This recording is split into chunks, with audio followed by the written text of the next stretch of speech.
Fala aí pessoal, muito boa noite! E aí, estão preparados para correr mais alguns quilômetros da nossa Maratona do Comprador Fora da Caixa?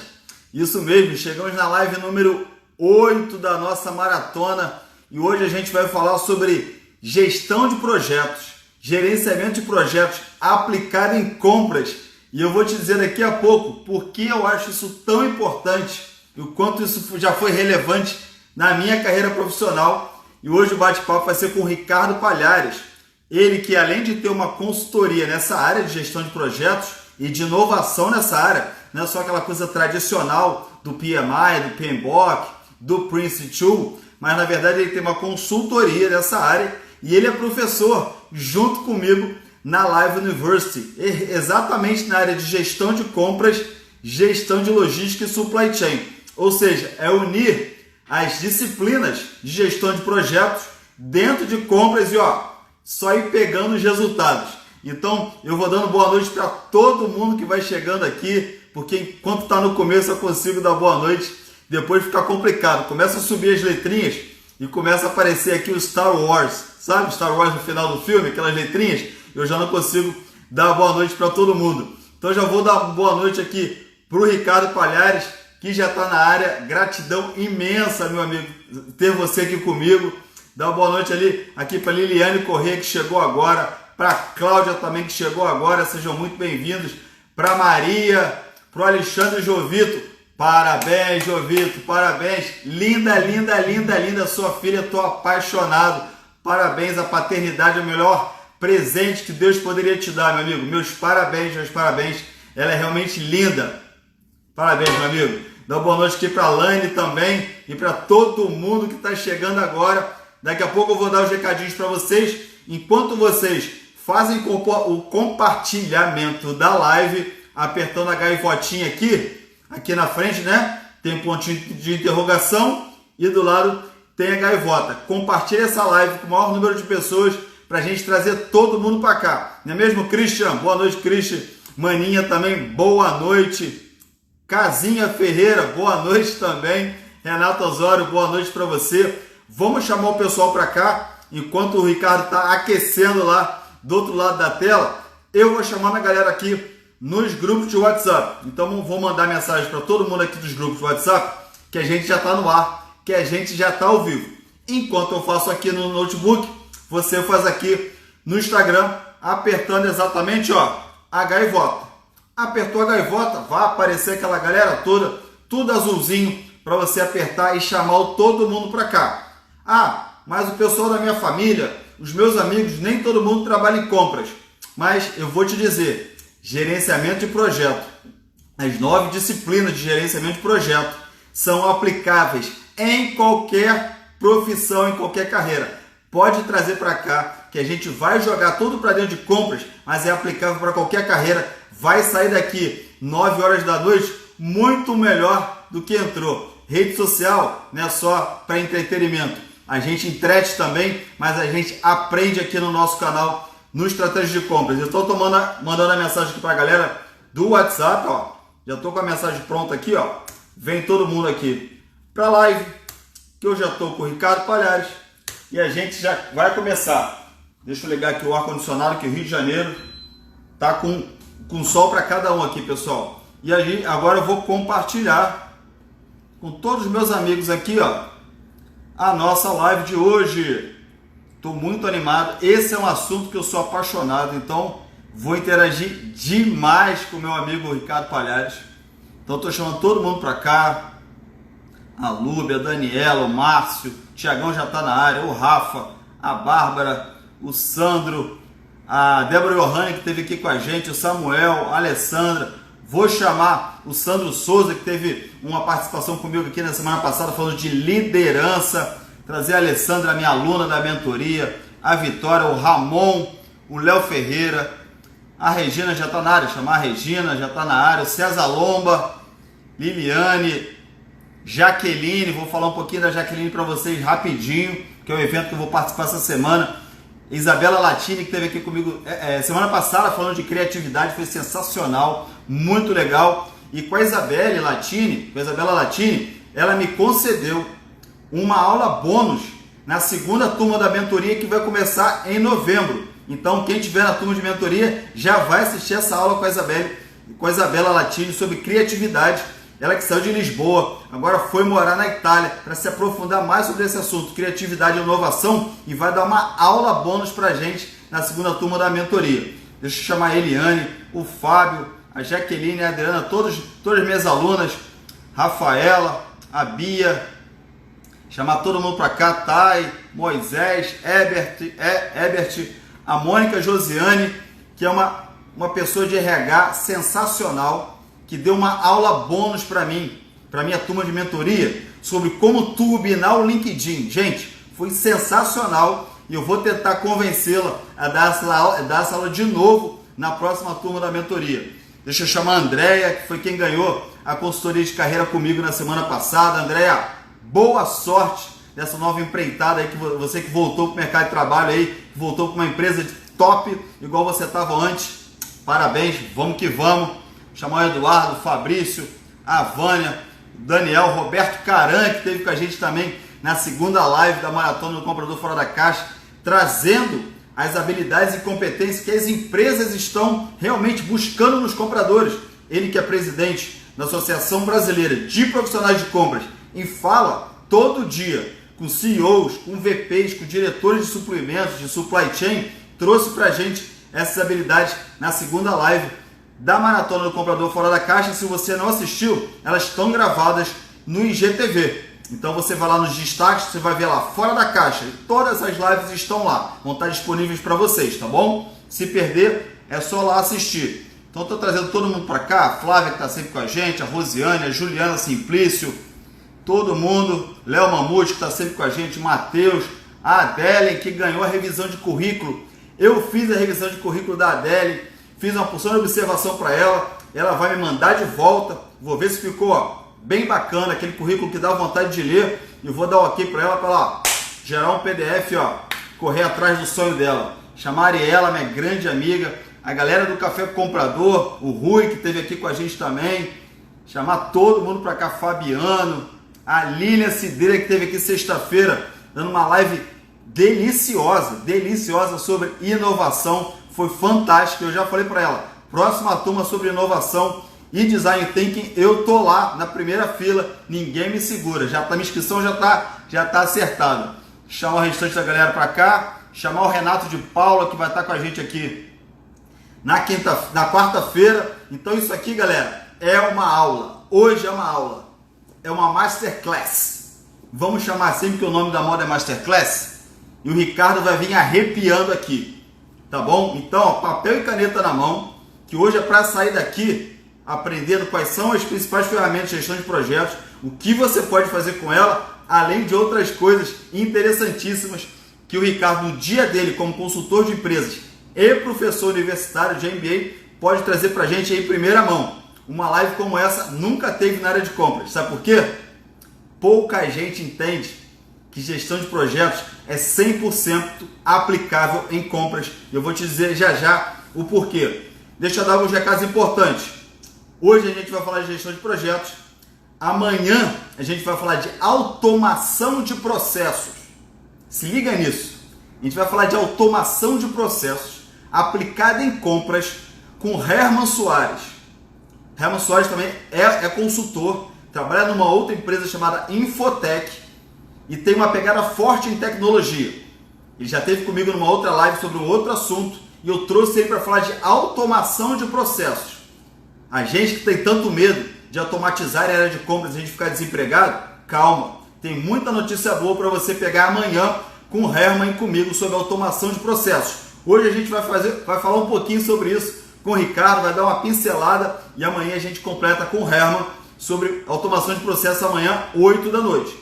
Na quarta-feira, a gente vai falar com o Renato de Paula, da PPT Play. Se você não conhece a PPT Play, começa a seguir a PPT Play agora e vai ver o que é o trabalho do Renato de Paula sobre técnicas de apresentação.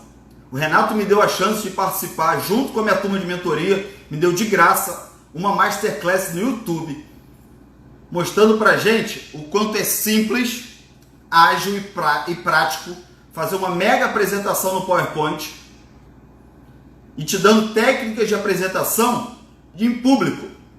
E ele vai trazer para a gente qual é o impacto de aprender técnicas de apresentação para a sua carreira. Ou seja, você gera um bom resultado para a sua empresa? Ok. Como eu apresento isso de uma maneira simples, prática, direto ao ponto, mas de maneira bonita, não é aquele PowerPoint feio, sabe? Que não tem nenhuma coordenação. O Renato de Paula vai estar falando com a gente na quarta-feira sobre técnicas de apresentação para nós profissionais de compras. Agora, quinta e sexta não vai ter live.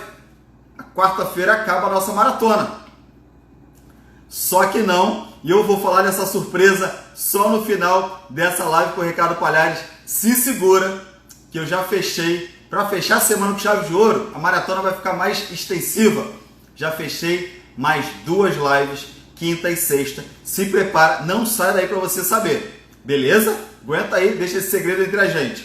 Então, pessoal, tá combinado? Segunda hoje, terça e quarta a gente tá junto.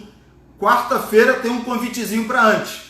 Te faço convite a estar comigo no evento, no grande evento, no evento anual da Faculdade Católica de Macaé, a Faculdade Salesiana. Eu vou deixar o link para você assistir a minha palestra lá sobre logística, tecnologia e logística durante a pandemia. Vai estar eu e a Bia do Oficial Logísticos, que é um grande canal aqui do Instagram. Se você não conhece, tem que conhecer a Bia do Oficial Logísticos. Eu vou estar debatendo com ela sobre a tecnologia aplicada em logística durante a pandemia, desse super evento da Faculdade Salesiana, na Faculdade Católica de Macaé, quarta-feira, 6h30 da tarde, ou 6h30 da noite, como você preferir. Eu vou deixar o link nos nossos grupos de WhatsApp. Aí eu saio de lá, corro para cá, para a gente fazer a live com o Renato de Paula. Fechado? Posso chamar o Ricardo? Posso chamar? Então já vou chamar o Ricardo Palhares para começar a falar com a gente aqui. Amigo da Live University, a gente dá aula juntos lá para as mesmas turmas. A gente adota as mesmas crianças, viraram nossos amigos do dia a dia. Todo sábado, praticamente, a gente estava junto no ano passado. Esse ano deu uma esfriada. Não é não, Ricardo? E aí, tudo bem, cara? Obrigado. Tudo ótimo, meu amigo. Tô com a energia acelerada aqui, eu sou assim mesmo, cara. Você me conhece já. Essa hora, para mim, é hora de começar a ficar mais devagar já, porque eu vou dormir cedo para acordar de madrugada amanhã. Então é hora. Olha a receita aqui, ó. Olha a receita. Tô precisando. Meu amigo, hoje foram 6 reuniões o dia todo. 6 reuniões, cara. Eu voltei para a empresa depois de 7 meses, né? Eu voltei à empresa hoje para ver como é que estavam as coisas. Hoje foram 6 reuniões, uma atrás da outra. Me deram as boas-vindas, né, cara? Mas tudo bem, estou acelerado e é assim que eu gosto de ser. Mas, meu amigo, eu te agradeço demais por ter aceitado esse convite, cara. É um prazerzaço falar com você. Muito tempo que a gente não se vê pessoalmente aos sábados, pelo menos por aqui, a gente pode trocar uma ideia. Muito obrigado, Palhares. É verdade. É verdade, eu que agradeço, cara, assim, te parabenizar por esse projeto que você está fazendo, acho muito maneiro, principalmente na área de compras, porque acho que acaba que não tem tantos profissionais de compras fazendo esse tipo de ação que você está fazendo, e eu acho que é fundamental trazer essa galera para o que tem de conhecimento hoje, transbordando nas redes sociais, e para conhecimento compartilhado mesmo, fora da caixa, né? Quebrar alguns paradigmas, talvez, que o pessoal ainda tem, ou em algumas empresas tem, em outras não, sobre tipos de conhecimento que eles podem adquirir, né?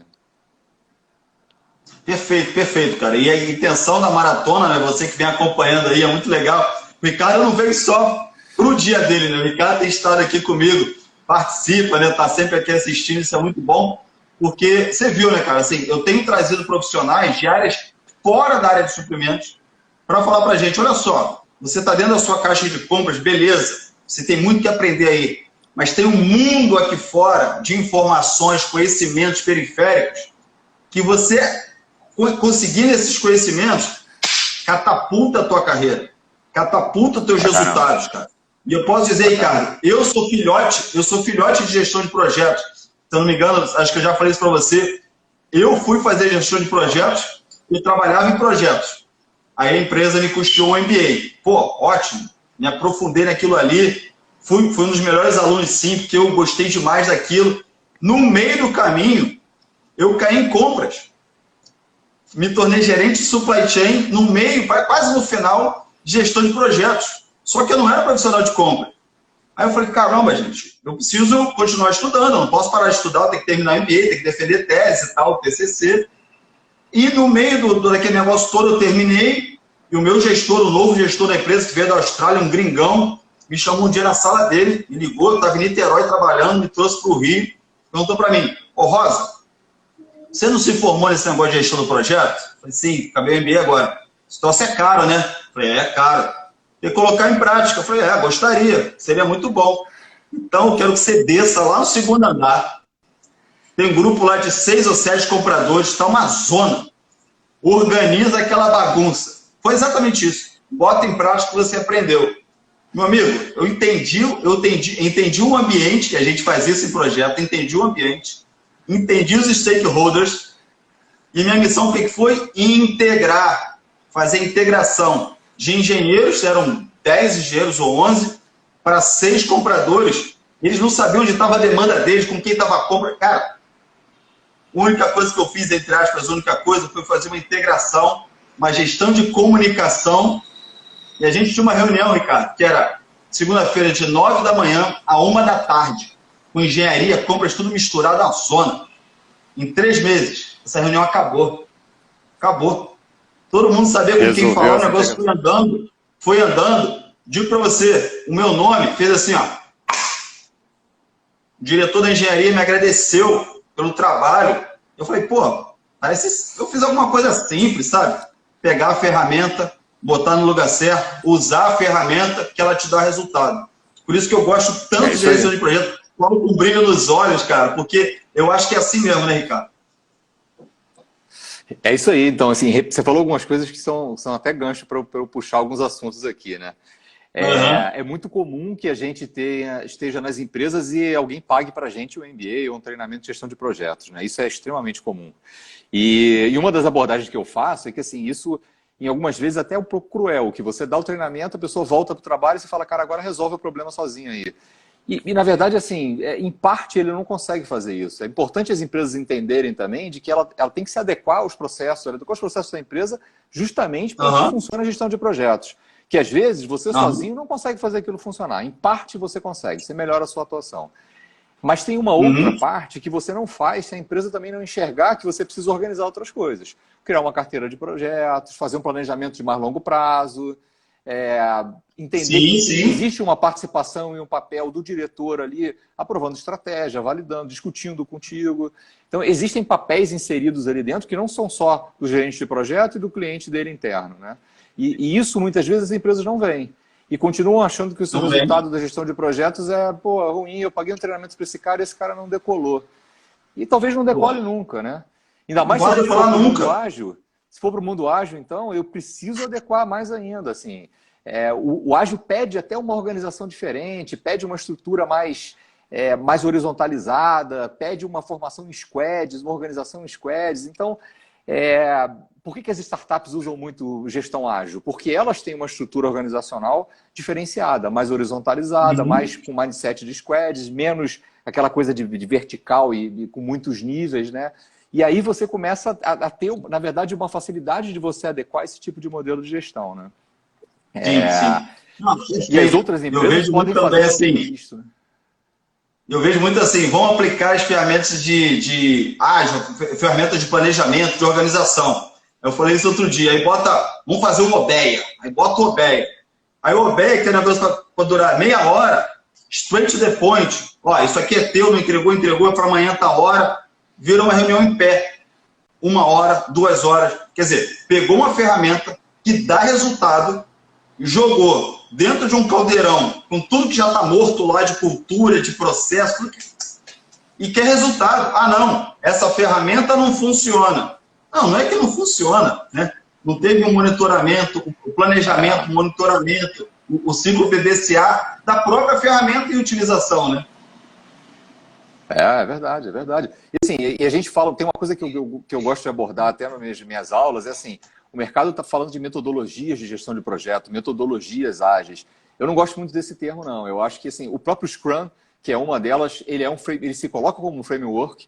O PMBOK, né, na verdade, é uma base de conhecimento, né? Assim, Sim. e aí quando a gente olha assim, mas por que é isso? Assim, metodologia é uma coisa que é para ser muito mais rígida, de pesquisa, que você faz para comprovar uma tese. Quando você está falando de gestão Sim, de sim. projetos, eu vou pegar esse framework, essa base de conhecimento, e eu vou adequar ele ao que é necessário para a minha empresa. Eu não vou usar tudo em todos os projetos. Eu vou ter que filtrar aquilo e vou ter que também fazer com que a minha empresa se adeque àquele tipo de processo. Então, esse jogo é que talvez dê o sucesso da implantação da gestão de projetos ou não. E vai funcionar diferente para cada área. Para compras vai ser diferente do que é em outras áreas, por conta da própria dinâmica que compras têm, né? Sem dúvida, sem dúvida. Aí vem misturar aquela coisa que a gente também pega em projeto, né? Compras é uma cadeira super multidisciplinar. Quem tem que gerir projeto também tem que ser multidisciplinar. E você vai trabalhar com culturas distintas. Você tem aquela parte lá das 9 disciplinas do PMI lá, que é gestão de conflito, gestão de stakeholders, gestão de integração, Comunicação. que tá tudo dentro de compras, cara. Gestão de riscos, tá tudo dentro de compras. Se você pegar as 9 disciplinas, as 9, sei lá, gestão de tempo, de custo, qualidade, de stakeholders, sei lá, todas 9. Todas. E gestão de aquisição, lógico, né, que tá dentro das 9 ferramentas. Tá tudo dentro de compras. Tá tudo dentro de compras. Por isso que quando eu fiz o curso, eu entrei em compras, eu falei, cara, é aplicar.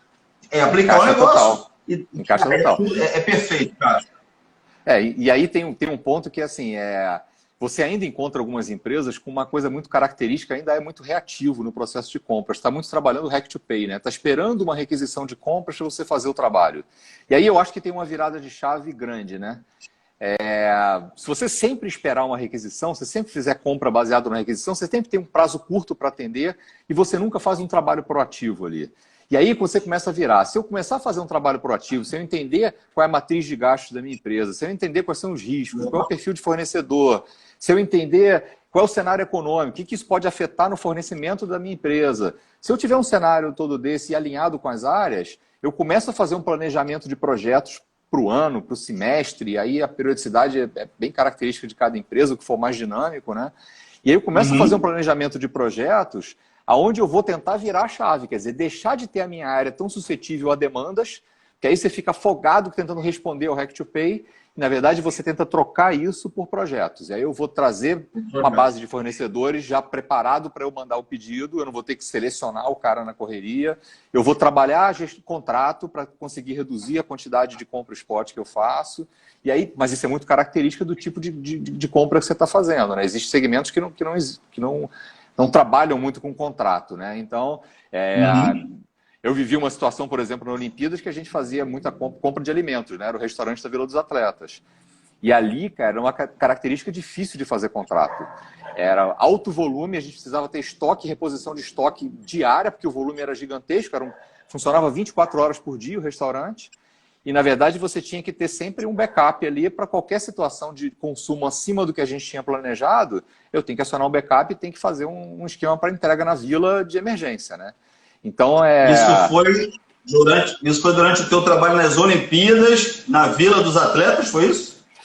Isso, eu fiz o projeto de alimentação da Vila dos Atletas. Eram 3 restaurantes e mais 7 postos ali de grab and goes de alimentação deles, né? Que eles podiam pegar frutas, pegar água, pegar alguma barrinha, coisas simples assim para comer. E tinha um mega restaurante que era onde eles faziam todas as refeições, que funcionava 24 horas por dia. Tinha um restaurante que era na parte de tarde e noite, que servia churrasco. E tinha um terceiro restaurante que era para workforce, né? A força de trabalho ali. Então, a gente, em determinado momento, no pico, a gente atingiu 70 mil refeições no dia, né? O volume de comida eram toneladas de carne, toneladas, com uma variação de cardápio de quase 500 itens no cardápio. Então, era um desafio, né? Hortifruti era um desafio, você colocar hortifruti diariamente ali dentro e garantir que você conseguia passar por todos os requisitos de segurança que tinham para poder fazer entrega dentro da vila e sem que acontecesse algum problema e ele chegasse lá com alimento estragado. Então, sim. Você imagina um atleta se alimentar com alimento estragado próximo de uma prova? Meu Deus do céu. Ou seja, avaliação de risco na ponta do lápis, né, cara? Total risco, a gente precisava ter alternativa por conta de fornecimento e a gente teve problemas muito baseados na estimativa de consumo, que a gente fez uma estimativa baseada no histórico de outros jogos e alguns itens tiveram um consumo muito acima do planejado. E aí a gente teve que correr para buscar fornecedor e buscar alternativa para esses itens. Em alguns momentos a gente teve alguns gaps, alguma falta de item, mas em nenhum momento houve um desabastecimento, em nenhum momento a gente teve surto alimentar, então assim, foi um sucesso. Na verdade, as próprias nutricionistas dos atletas pediam para a gente dar uma piorada aí, que eles estão comendo muito, né? Carrega no tempero aí, carrega na pimenta malagueta baiana aí, os caras comerem menos, que estão gostando muito da comida brasileira, né, cara? Mas aí você falou um negócio que eu vou pegar um gancho aqui, né? Que é o fundamental de... vou fazer o link de gerenciamento de projetos em compras. Planejamento, né, Ricardo? Planejamento é uma parada assim, que não tem como a gente fugir disso. Na nossa vida pessoal, quando a gente bota o GPS para rodar para a gente, né? Hoje tem GPS, antigamente era o Guia Rex, mas eu não vou entrar nesse ponto aqui que eu vou entregar a minha idade. Planejamento em compras, planejamento em projeto, né? Desde que a gente começa a trabalhar na empresa segunda-feira de manhã, se planejar para entregar um bom trabalho e planejar as nossas compras no curto, médio e longo prazo, como você falou, né? Olhar o teu spend análise, até pedir você aprofundar um pouco mais, olhar o teu spend análise, como é que você pode transformar isso, em vez de compras rotineiras, né? As compras spot, como a gente fala, como é que eu posso tornar isso num ACA, né? Num frame agreement, num contrato de 1 ano, por exemplo, né? Para fazer um teste, por exemplo. Com certeza, olha que curioso. Tem outro case para falar aqui. Assim, eu trabalhei durante um tempo numa consultoria de compras, eu não sou um profissional de compras, a minha função lá era como transformação organizacional, então era trazer, justamente, reorganizar processos, método, modelos comerciais, novos produtos, então, mas eu me inseria no dia a dia ali, né, e participava dos projetos também. E a gente teve um cliente, era uma empresa de cobrança, não vou entrar no mérito de qual mas assim, a gente fazendo um trabalho lá justamente de análise para modernização, então, da gestão de compras. Quando a gente fez o spend análise e chegou lá no final, cara, era muito curioso, assim, compras atuava basicamente em itens de até R$500. Era basicamente essa atuação e, na verdade, assim, esses itens representavam 1% do spend total.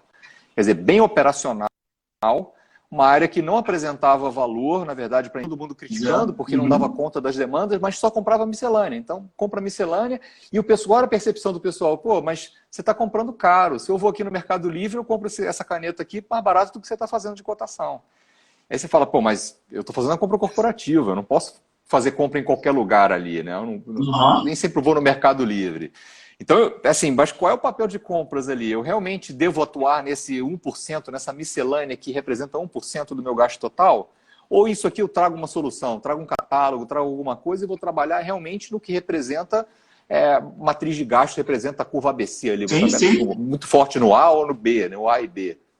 Então, esse papel, eu acho que assim, aí para você gerar valor, você tem que estar inserido no negócio, tem que estar muito próximo, na verdade, das áreas. E aí você conseguir fazer um planejamento, entender qual é a necessidade deles, entender os novos projetos, já no início, para que você seja envolvido com tempo para fazer um projeto. Porque se você esperar, ou se as outras áreas também esperarem, vou fazer uma requisição de compras, é só agora que eu envolvo compras, cara, aí você está sempre com curto prazo, tendo que entregar uma coisa que vira impossível de você fazer uma boa concorrência, um bom processo de compras ali dentro, né? Para compra de miscelâneas e itens pequenos... Do rabo, né? Sempre correndo atrás do rabo. E sempre com reclamação. E aí você ouve as áreas falando que assim, pô, a área de compras não atende, a área de compras não... E aí é reclamação constante, né? Eu não sei se o pessoal que está aqui, acho que pode dar um joinha aí, se o pessoal que vive essa situação ou já passou por isso em alguma situação, as empresas têm cenários muito diferentes, né?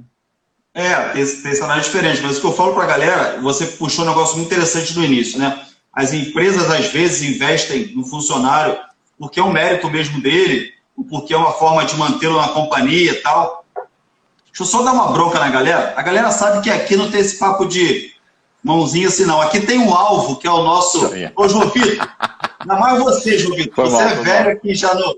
É um alvo. Aqui, a parada aqui é meta, é alvo, tem que atingir a meta. Eu sou assim mesmo, sou chato, meus alunos sabem disso. André, que história é essa de joinha, Foi mal. André? É botar o alvo aqui, vamos que vamos. Influenciei mal aí. Eu. Isso, Adriano, é Mas, isso ó, aí. Então, pela quantidade de interação, o pessoal vive isso no dia a dia, né? Não é longe, não. vive muito, vive muito. Aí eu vou voltar só um pouquinho, que eu tinha esquecido de falar sobre isso antes. A empresa banca um treinamento. Aí o cara aprende lá sobre o spend analysis. Normalmente, o comprador, e a galera que está aqui sabe que eu falo isso, primeiro treinamento que ele vai, ele que não está, só está no dia a dia de compra, no dia a dia, a primeira coisa que ele fica feliz é de sair da empresa uns dias. Já fica feliz de sair da empresa uns dias, longe daquele tumulto. Já está felizão. Ou felizona. Aí chega numa sala de aula, cara, como a nossa lá, linda, né, maravilhosa. Aprende tanta ferramenta que ele fica, cara, muito feliz. Ele quer falar daquilo para todo mundo. Cara, ele respira aquilo. Aí passa um mês, passa 2 meses, passa 3 meses, vem o diacho da frustração, porque ninguém ensinou a ele a botar aquela ferramenta que ele conheceu em prática. Porque qual é o nome dos cursos? Gestão de compra, gestão de suprimentos. Eu falo, cara, pega o spend analysis, a filosofia dele, que é para uma gestão, para o gestor olhar mesmo o spend da empresa e tração estratégia, pega para o teu spend. O teu spend como comprador no ano, você tem uma noção de tudo que você comprou. Chega agora em outubro, que tem uma virada de ano daqui a 3 meses, olha tudo que você comprou esse ano, olha o ano passado, olha o outro, opa, tem uma massa aqui. Se eu tenho uma massa, eu começo a poder categorizar, familiarizar, começar a olhar alguma coisa. Opa, tem muito papel, caneta, post-it, cola. Opa, quais são os fornecedores? 3 ou 4. Por que eu não faço uma concorrência global para papelaria? Pô, tem óleo, tinta, verniz, não sei o quê. Opa, tipo de fornecedores são muito parecidos. Estou comprando tudo pulverizado, me pede aqui, eu compro ali. Opa, por que eu não faço um agregadão e coloco 3 ou 4 contratos? Quem tiver o melhor preço na época, vou bidar, sempre com 3. Todos os 3 sabem que eu estou bidando e vão querer sempre botar um preço mais baixo, já sabendo meu volume anual. Apresenta isso para o teu gestor. Fala aqui, estou com uma estratégia para 3, 4 categorias. 3, 4. O que você acha, gestor? Ele pode dizer, não me interessa, não estou nem aí, mas ele vai ver. Você fez um trabalho de inteligência. Usar a ferramenta a favor da sua carreira. A favor da sua carreira e da sua empresa, mas as duas coisas têm que estar atreladas. Né? Exatamente o que você falou. E o comportamento, assim, você pega o comportamento de gastos ali, aí trazendo um pouquinho de gestão de dados, né? Você pega, na verdade, recorrência de compra, volume de compras e o comportamento, que pode ser sazonal, pode ser bem recorrente mês a mês. E dependendo desse tipo de comportamento, você vai definir a tua estratégia de negociação. Você vai definir se você faz um contrato, se você vai fazer uma compra spot, mas você vai juntar volume e fazer uma compra grande com o cara e tentar pressionar por isso para ter preço. Então, esse comportamento dos dados não é só olhar o resultado final. Se eu pego o comportamento das compras, eu consigo também, baseado nisso, olhar qual é a estratégia que eu vou adotar no meio do meu projeto de sourcing, né? E isso é planejamento, né? Isso é você se planejar para um próximo período. Não precisa ser no final do ano, né? Não precisa ser igual nossos votos no final do ano, que a gente só faz no final do ano. A gente pode fazer isso ao longo do ano, percebendo tudo que está acontecendo, sempre alinhado com a visão da empresa, né? Sempre alinhado com a visão da empresa, onde a empresa quer se posicionar.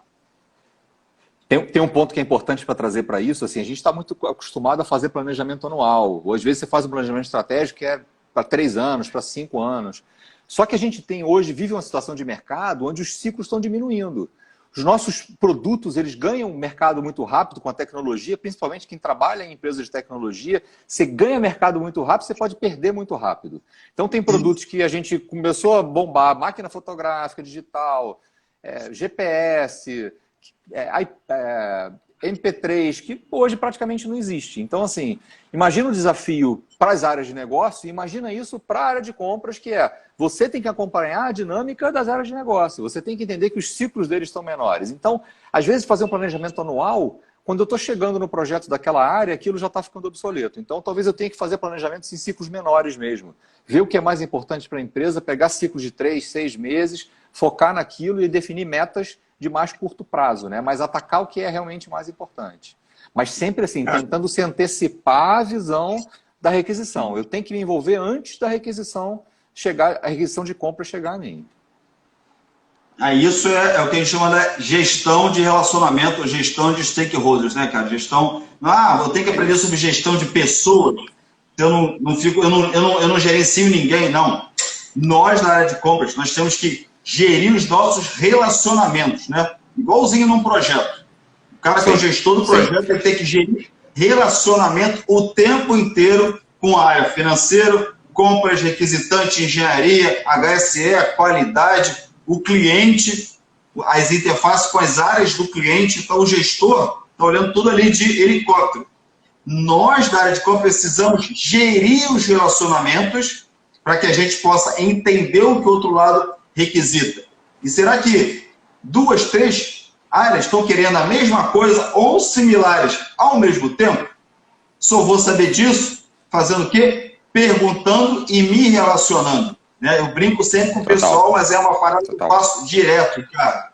Pergunte. E a principal pergunta do comprador, todo mundo aqui já sabe, é para quê?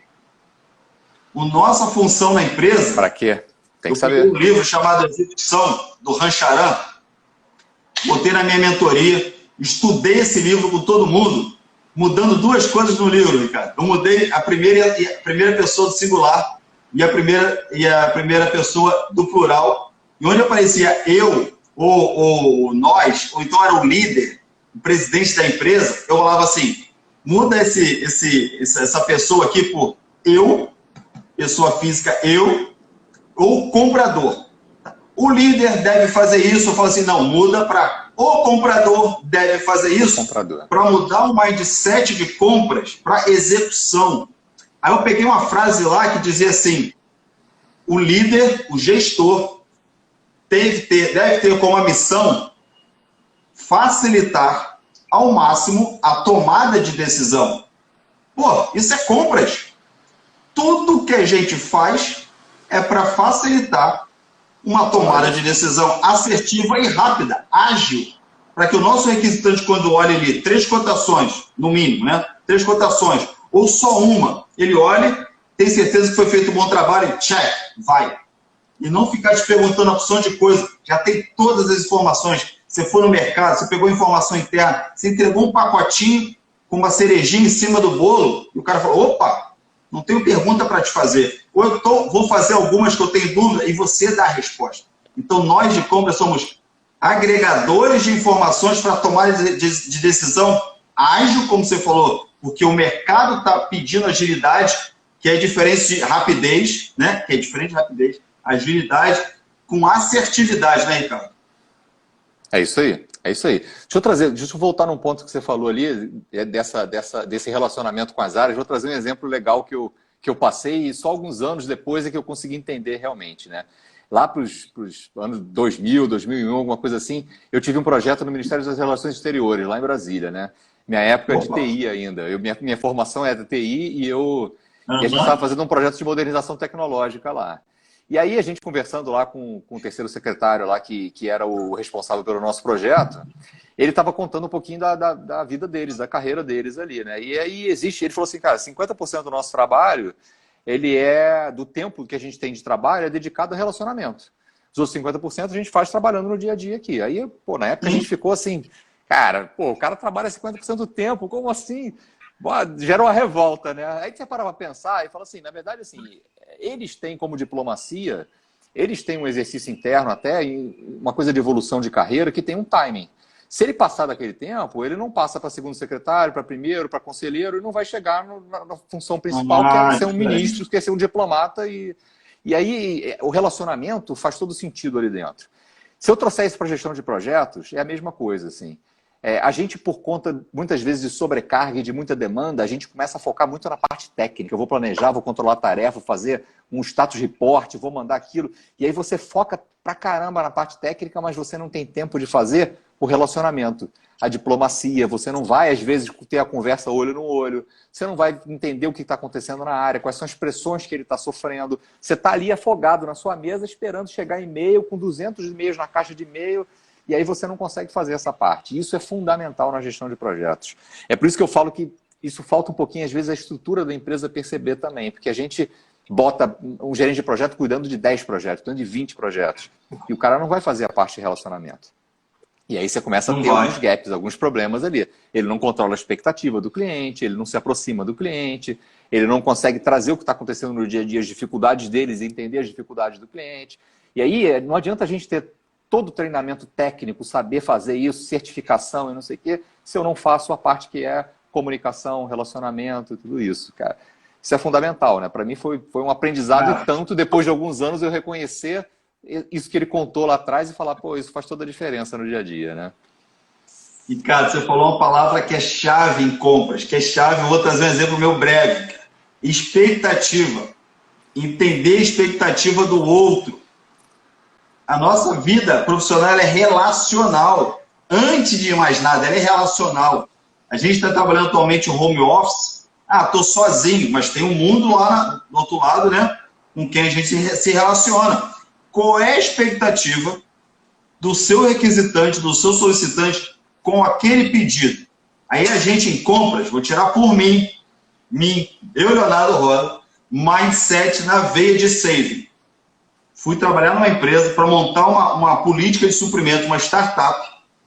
Cara, montando a política e contratando projeto. Montando política e projeto. E área de compliance também. E saving. E eu levando aquelas negociações mais para frente, porque eu queria saving, tinha um budget, beleza, queria saving. Até que a área requisitante, 3, 4 projetos, a gente não começava. Leonardo, o que está acontecendo? Eu falei, não, estou negociando aqui. Para, qual é o preço dado? Bateu o budget? Bateu. Não, mas eu tenho que gerar saving para a empresa. Cara, o driver aqui é prazo. Eu tenho que botar esses caras na obra amanhã. Eu não perguntei qual era a expectativa deles. Léo, quando você chegou aqui, já estava atrasado. A gente te contratou para acelerar. Só que você, olha só, está atrasando mais ainda. Falei, meu Deus, peraí, para. Por quê? Eu não perguntei a expectativa do gestor das obras. Leonardo, isso aqui já era para ter sido contratado. Aí dá a impressão, pô, você veio mais para atrapalhar ou para ajudar? Porque eu não perguntei qual a tua expectativa. E, cara, qual a sua expectativa com a live? A expectativa é a gente falar sobre isso. A gente conversou de tarde. Senão a gente ia começar a devagar aqui sobre coisas que não têm o mínimo sentido. Né? Qual é a expectativa da maratona do Clube do Fora da Caixa? Eu fui para um pool de compradores, fui perguntando o que eles queriam saber nas redes sociais. Pum! E gerei uma expectativa e estou trazendo para cá e dando resposta. A nossa vida é relacional, gestão de projeto é relacional e tem a disciplina de gestão de comunicação. E o que a gente faz em compras é se comunicar interno e externo. E fazer o requisitante, uma hora, falar com o comprador através de um produto ou serviço. É isso. Né? Se a gente deixa eu trazer um ponto para você. Deixa eu trazer um ponto para vocês que são de compras aí, que estão participando também, que é uma situação semelhante a essa de expectativa, né? E, na verdade, de você olhar, assim, existe essa coisa muito de você olhar para saving, essa busca intensa de saving, e isso é importante mesmo. Mas tem algumas situações que eu, estando do outro lado, como projeto e não como projeto de compras, estando num projeto geral, às vezes você questiona se aquilo realmente está trazendo saving ou se ele traz de um primeiro momento, mas a longo prazo não traz. Então, olha o cenário. Fui prospectar, a gente prospecção lá para fazer um trabalho de compras com uma empresa de varejo que estava fazendo expansão e criando unidades aí pelo Brasil. E aí eles costumavam fazer concorrências para obras, para construtora na obra. E aí a concorrência bota o cara sempre buscando o menor preço em cima da concorrência. E caracteristicamente, ele vai e traz aquilo para um perfil de fornecedor de um porte menor. E aí a gente perguntou, na verdade o processo estava meio assim, eu quero ouvir o que vocês podem fazer de diferente para mim aqui. Aí a gente começou a fazer perguntas de como era o processo dele para entender e ver como é que a gente poderia agregar valor. Mas ele dizendo assim, eu não tenho problema nenhum, para mim funciona tudo muito bem. Eu já sabia que não era bem assim, que ele tinha muito problema em obra. E eu já tinha uma experiência anterior de obras, de um projeto grande de varejo que eu toquei com a Burger King, né, de expansão da Burger King. E aí eu perguntei, mas vem cá, como é que é teu prazo de pagamento? E aí ele falou, cara, não, 60 dias de prazo de pagamento. E aí me veio uma coisa, eu falei assim, cara, pelo lado de fornecedor. Aí o fato de eu ter vivido os dois lados, eu como fornecedor, eu pelo lado de compra, não sei o que, eu questionei. Mas quando você leva para a concorrência, você está colocando ali naturalmente menor preço e você está pegando fornecedores com construtoras pequenas. Esse cara não tem fôlego muito grande, você está botando 60 dias de prazo de pagamento. A gente sabe que naturalmente o projeto de arquitetura vem com problema. E aí chega na obra, o cara enfrenta aquele problema, volta para o projetista para mudar alguma coisa e isso causa atraso na obra. Então, assim, se o cara estava estimando 30 dias de obra, depois ele termina a obra, recebe mais 60 dias depois ele vai receber, então quer dizer que a obra vai atrasar, vai que demora 60, mais 60 ele recebe. Se ele faz uma obra, eu estou sobrevivendo. Se ele faz 3, 4, 5 obras para você, tem uma hora que esse cara vai morrer, você vai matar o fornecedor. Então você está resolvendo um problema de saving ali que é preço baixo, mas talvez você chegue uma hora que o cara não tem fôlego, ou ele vai fazer uma obra corrida para te entregar, e ele vai te entregar uma obra com má qualidade. E aí sabe o que acontece? Você entrega aquilo para um gerente da unidade e o cara passa a ter a vida inteira com a manutenção altíssima ali dentro, manutenção, manutenção, manutenção, e aquilo cai no resultado dele. O que ele faz? Ele reduz a equipe. Eu vou cortar na equipe porque eu tenho uma manutenção muito alta. Ele começa a ter um serviço ruim porque ele tem equipe pequena. E aí o negócio começa... Olha, a longo prazo, cara, você começa a ter problemas de rentabilidade, de margem naquela unidade, e às vezes a origem está lá atrás, num processo de compras que eu preciso enxergar não só a curto prazo, mas é curto e longo prazo. Então, alinhar essa expectativa entre o que você vai dar de saving e as consequências para longo prazo, eu acho que são importantíssimas. E aí o profissional de compras entendendo o cenário abrangente, entendeu? Não olhando só resultado de compras ali. E aí, cara, na verdade eu estou trazendo isso aqui para uma situação que a gente veio, mas eu vou pegar um pouco do teu gancho também, da tua experiência, porque essa é a visão de um cara que não é um profissional de compras, né? Exatamente, cara. Exatamente. Aí a gente está falando assim, é o tal da gestão de risco, né? Tudo que a gente faz tem risco. Pronto. Ponto, acabou. Quando a gente envolve o requisitante, o solicitante, no nosso negócio, que é a contratação em si, a compra nada vai ver que uma PO é um contrato, né?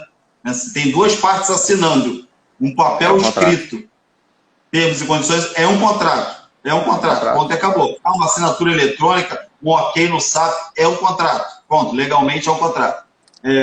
Quando você traz o requisitante para a tua mesa, para a decisão, ela ser uma decisão em conjunto, aí meu amigo, ele vai começar a te apontar vários riscos naquilo que você tá buscando fornecer, a contratar, que você não percebeu, porque a cabeça dele é de executor e a nossa é de contratante. A gente pensa diferente, mas quando a gente faz assim, a gente se juntou e buscou uma solução comum, sabe? Pode ser que dali saia o quê? Cara, não contrata ninguém, está tudo errado. Pode ser. Vamos voltar lá para a requisição, vamos para a requisição, não foi a melhor. Eu da área técnica, não redigi legal essa requisição. Ou, para tudo. Esses fornecedores não atendem a gente, na verdade, vão para outros fornecedores. Dar um match. Mas isso só vai partir da gente. A área de compras tem que buscar esse match. Né? Não é se esconder do requisitante quando ele chega na área. Se levantar e estar com ele para resolver um problema, porque você tem que comprar alguma coisa, porque tem que preencher uma lacuna, né? E no fundo, para gerar uma receita para a empresa, ou para reduzir o custo da empresa. Aí, Léo, aí vem muito a pegada do modelo ágil, né? Do Scrum, porque na verdade você trabalha com ciclos menores e muito mais interação com o teu cliente interno. Então, em vez de você fazer um processo inteiro e chegar para ele, apresentar o resultado e dizer assim, esse aqui é o fornecedor vencedor. E aí você não sabe se vai dar problema lá na frente, você trabalha com interação com ele o tempo inteiro. Ele participa o tempo inteiro das sprints que você está fazendo, dependendo da fase, da quantidade de fases que você faça o teu sourcing, mas você está trazendo ele para tomar decisão contigo, para participar e para enxergar também as dificuldades que você tem na hora de fazer esse processo com os fornecedores, né? Perfeito. Dá só uma pinceladinha aí, cara, assim, como é que você pensa a metodologia ágil, Scrum, né, essas coisas assim, em compras, né, versus a tradicional, né? Se a gente tivesse que comparar isso, Então, eu já trabalhei bastante com projetos de sourcing usando a metodologia tradicional. E aí você traçava um cronogramazinho, porque ele tem uma característica muito de encadeamento de atividades ali.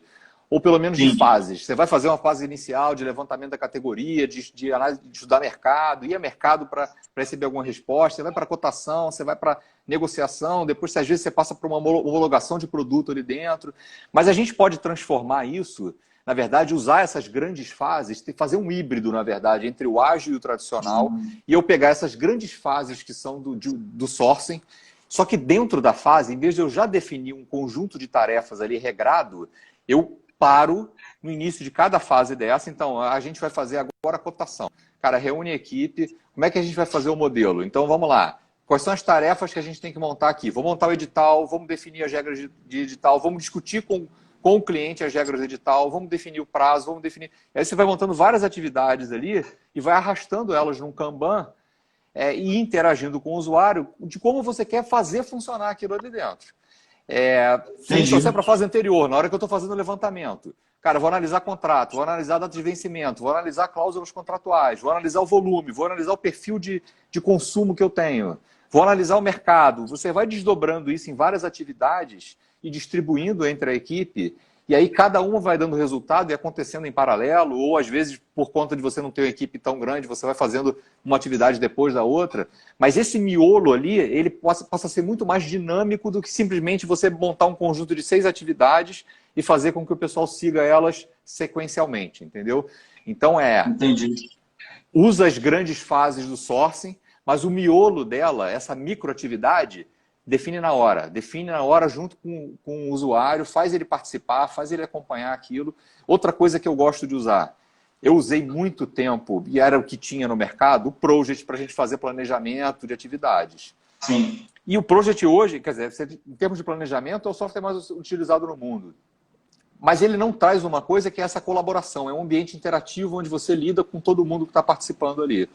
Então, hoje tem outras ferramentas que você traz essa gestão de projetos para dentro, ela não é uma ferramenta tão poderosa em termos de planejamento, mas em termos de interação por dentro da ferramenta, ela é super poderosa. E aí você vai trazer todo mundo para o mesmo ambiente. Você interage com o usuário por um chat ou por mensagem dentro da ferramenta. A mensagem vai para dentro do e-mail, ele responde e volta para a ferramenta.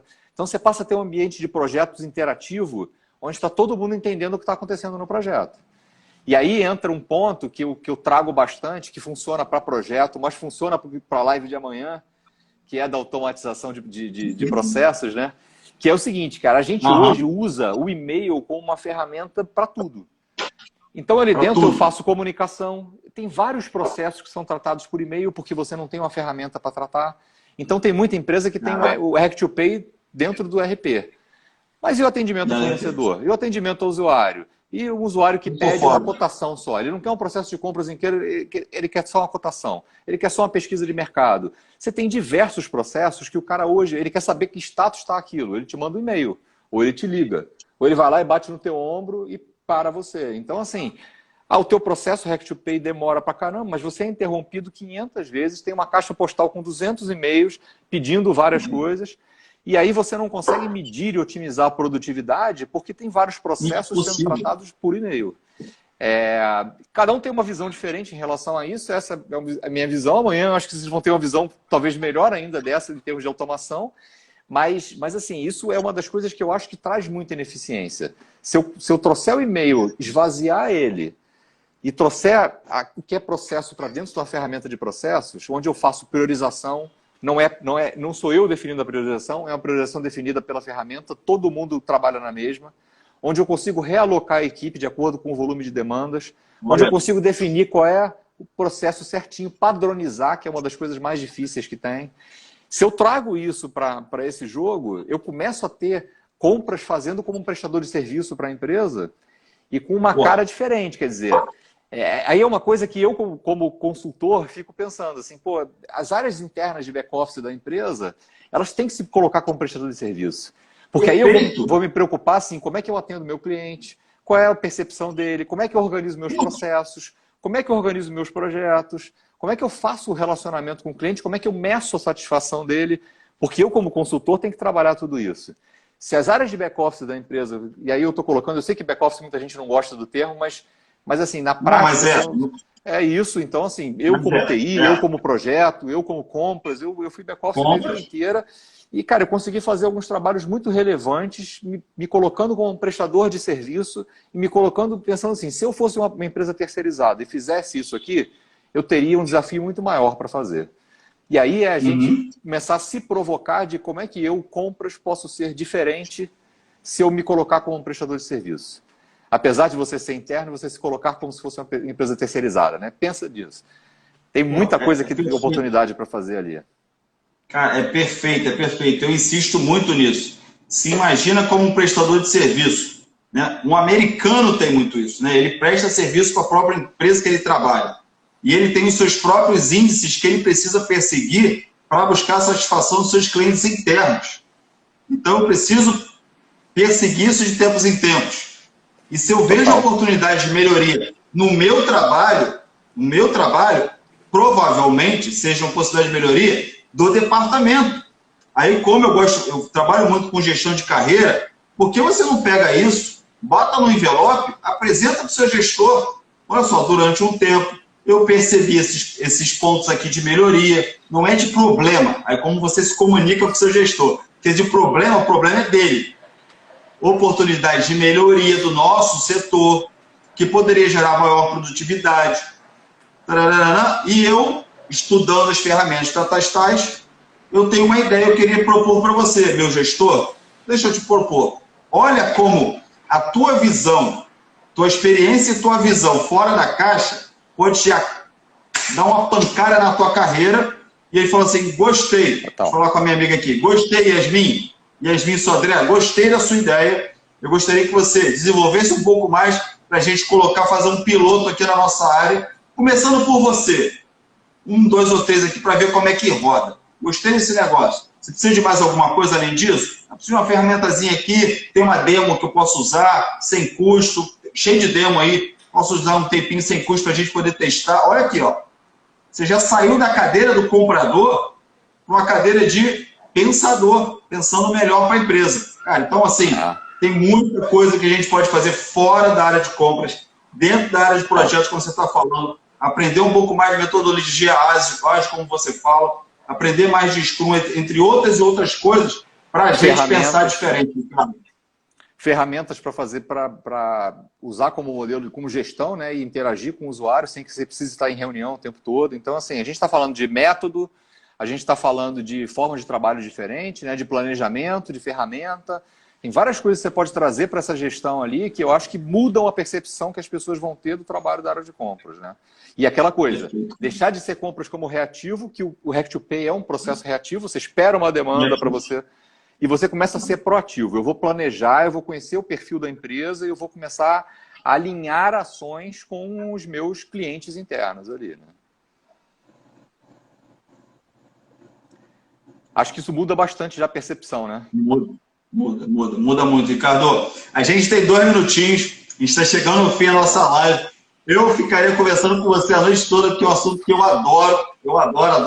E a gente vai estar em breve de novo, se Deus quiser, ao vivo, lá na Live University, né, onde a gente dá aula aos sábados para nossas turmas, com muito carinho, para novas turmas que vão chegar. Eu queria colocar para a galera aqui o seguinte, eu queria dar um prêmio, um bônus para todo mundo que está aqui.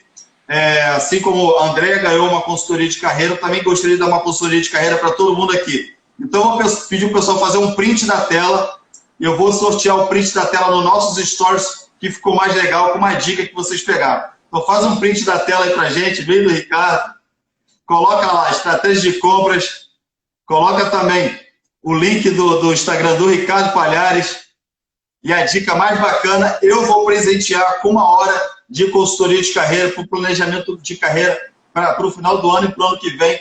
Faço isso com muito amor e carinho, que esse é meu propósito aqui nesse planeta. Ricardão, muito obrigado, cara. Deus te abençoe. Pô, eu te agradeço demais.